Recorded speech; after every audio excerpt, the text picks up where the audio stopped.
অভিভাৱক হিচাপে আপুনি হয়, আজি আমি ওদালগুৰি পৌৰসভাৰ আমি কমিটি আজি গঠন কৰিছিলোঁ আৰু মই নিজে সভাপতি হিচাপে আজি আমি শপত গ্ৰহণ ল'লোঁ আৰু খুবেই ভাল লাগিছে। মই আশা কৰিম আমাৰ ওদালগুৰিটো সৰু চহৰ এটা, এই চহৰটো আটকধুনীয়া কৰিবৰ কাৰণে মই চেষ্টা কৰিম।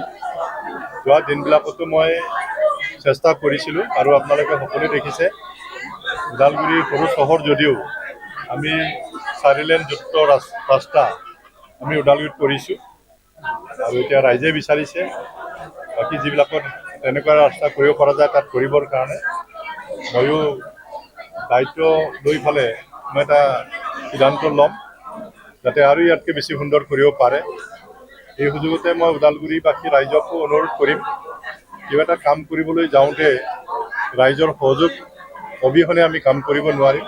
গতিকে ৰাইজৰ সহায় সহযোগটো আমি বিচাৰিম আৰু ৰাইজে সহায় সহযোগ কৰিলে আৰু ইয়াতকৈ বেছি সুন্দৰ আমি কৰিব পাৰিম।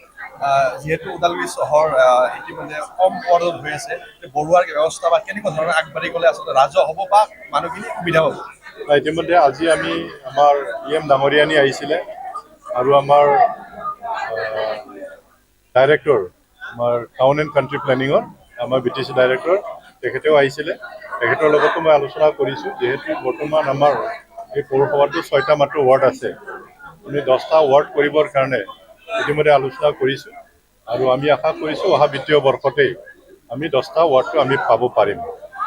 পূৰ্বৰ পৌৰসভাৰ দিনত অসন্তুষ্টি থাকি গৈছে ৰাইজৰ, ৰাইজৰ যে টেক্স তুলনামূলকভাৱে অলপ বেছি হৈছে, এই ক্ষেত্ৰত আপোনালোকে কি চিন্তা কৰে? এইটো যোৱা আমাৰ আজি 3 দিন আগত আমাৰ BTCৰ এক্সিকিউটিভ কাউন্সিল মিটিং হৈছিলে, তাতো সেই বিষয়বস্তুটো উত্থাপন কৰা হৈছিলে যে আমি যোৱা চৰকাৰৰ দিনত যিবিলাক টেক্স বঢ়াই দিয়া হৈছে কেনেকৈ বঢ়োৱা হ'ল সেই সকলোখিনি কথা বুজি ল'বৰ কাৰণে ইতিমধ্যে বিভাগীয় কৰ্তৃপক্ষক কোৱা হৈছে। যদি এইটো অসম চৰকাৰৰ পৰাই যদি আহিছে আমাৰতো তাত ক'বলগীয়া নাথাকিব, যদি BTCয়ে যদি সেইটো যদি বঢ়াইছে তেতিয়াহ'লে সেইটো আমি আলোচনা কৰি কিভাৱে কমাব পাৰোঁ সেইটো আমি চেষ্টা কৰিম।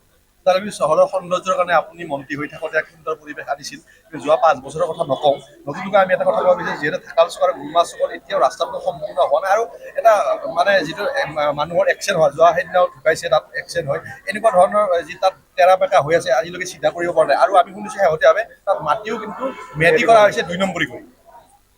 মই অৱশ্যে নাজানো মাটি ম্যাদী কৰাটো, কিন্তু মাটিটো ম্যাদী নাছিল। তথাপিতো এই ৰাস্তাটো হাইৱেলৈ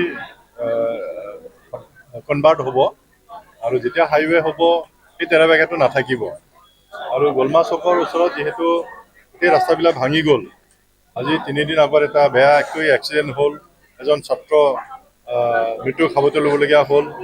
তো সেইখিনি চাই ফালে মই ইতিমধ্যে আমাৰ বিভাগীয় ইঞ্জিনিয়াৰ PWD ইঞ্জিনিয়াৰক মই নিজেই মাতি আনিছোঁ, তেখেতৰ লগত আলোচনা কৰি অলপ আগতীয়াকৈ সেইখিনি কাম কৰিবৰ কাৰণে তেখেতক নিৰ্দেশ দিছোঁ আৰু মই ভাবোঁ খুব সোনকালে কামটো আৰম্ভ কৰিব আৰু সেইখিনি হ'লে য'ত য'ত ভাঙা আছে এইবিলাক চব মেৰামতি কৰিবৰ কাৰণে আমি চেষ্টা কৰিম। হয় স্যাৰ, আমি একটা প্ৰশ্ন কৰিম আপোনাক, যেনেকৈ ওদালগুৰি যোনটো আপোনাৰ ফ্লাইঅভাৰ কাৰণে মেইনলি লগা হৈ আছে, এই ক্ষেত্ৰত আপুনি কি কয়? ৰেলৱে বহুত কষ্ট পায়। ইতিমধ্যে ফ্লাইঅভাৰৰ কথাও আমি কথা পাতিছোঁ, ইতিমধ্যে প্ৰায় হোৱাৰ পথত কালি 3টামান কুৱেৰি আছে ৰেলৱে বিভাগৰ পৰা, এইটো সম্পূৰ্ণ হ'লে এইটো চেংচন হৈ যাব আৰু চেংচন হ'লেই এইটো নিবিদা আহ্বান কৰা হ'ব।